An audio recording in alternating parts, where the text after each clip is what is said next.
As the New York Yankees exemplify so well, baseball is a team sport. But its essence is the confrontation between two players, pitcher and hitter. And the pressure on the pitcher is enormous. One mistake, the game is over. Well, the new book, Every Pitcher Tells a Story, offers an inside look at the life of pitchers. And I recently spoke with the author, Seth Swirsky, at Shea Stadium, home of the New York Mets. And I asked him what it is about pitchers that makes them unique. You're up there in the spotlight. Your teammates are depending on you. 50,000 people are looking at you.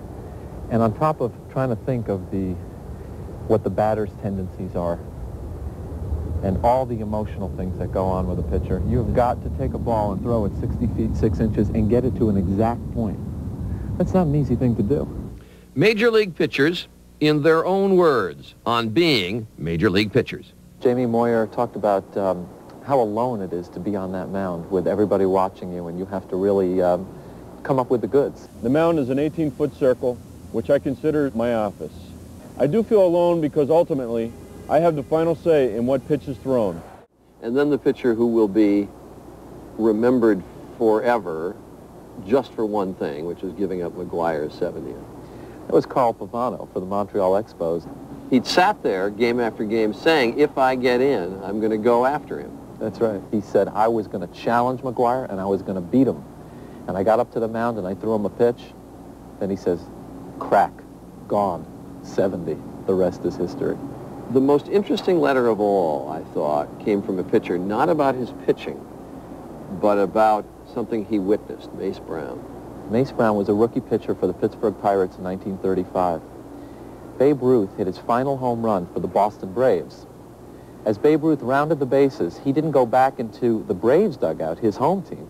He went into the Pirates dugout, inexplicably, and sat next to this young rookie pitcher, Mace Brown. I asked Mace Brown, what did the Babe say to you? And Mace Brown wrote, the Babe said, boy, that last one felt really good. And it was Babe Ruth's final home run, number 714. Nobody said, Babe, it's time to go back to your That's dugout. right. Babe just sat there. That's right, and pitcher Mace Brown really had a great story to tell for the rest of his life. I loved your question to a pitcher named Jerry Royce and his answer. Yes. I asked Jerry Royce if after all these years when he sees his old friends, his old teammates, whether things have changed or not. And on a postcard, he just wrote, same players, different wives. So he really kind of got right to the point. And how about the pitcher who was traded for fish? Well, that was a guy named Ken Crohenbuhl, and he was traded to the Mississippi Oxford Bluesmen for 10 pounds of catfish. So I asked him what it was like to tell his family that, and he said it was the most embarrassing thing you can only imagine, because the only saving grace was that I pitched a perfect game the next game. Yeah, but those catfish were really good. And any personal notes from the players? Did they talk about their personal lives at all? Many of them did. It's not all about just being on the mound. It's also about their dads being at the game or a special moment that they had. Chan-Ho Park making his debut. Los Angeles Dodgers pitcher Chan-Ho Park was the first Korean to ever play Major League Baseball. Swirsky asked him if he had fun in his first game. Park, who wrote his original response in Korean, struggled to read it aloud in English. They gave me the shivers for about a minute. 50,000 fans stood up and cheered me on while I was heading for the mound. And although I couldn't understand what they were saying, the one thing I knew was they were cheering for me. This built up the excitement in me even more. And after reaching the mound, I couldn't remember if I ran there or if I flew there.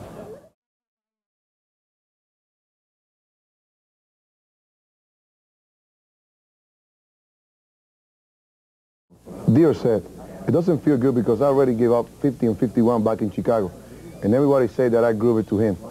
I know in my heart I didn't. When Sammy hit 66, I was real mad because I don't want people to say the same thing again. When I faced McGuire, I challenged him.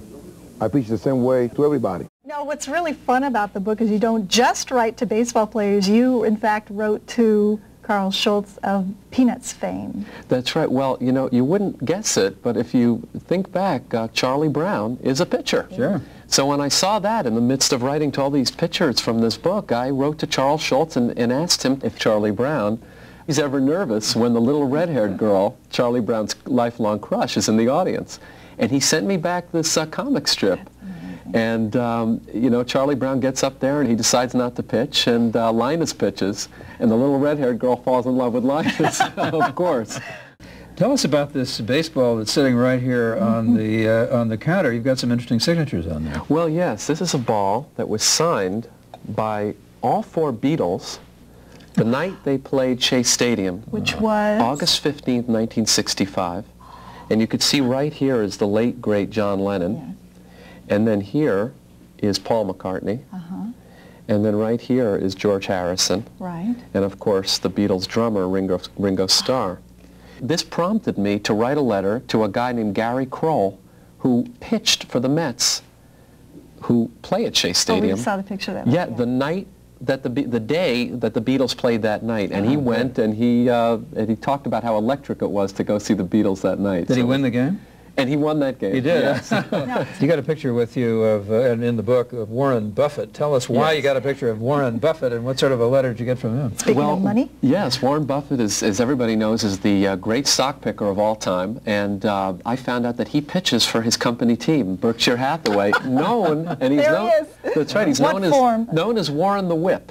Okay, I break that news here. They'd better call him that. And he wrote you a letter about what? Well, I asked him to compare baseball and stock picking. Yeah. And he wrote this fabulous letter saying that you got to really wait for your pitch, just like you have to do with the right stocks.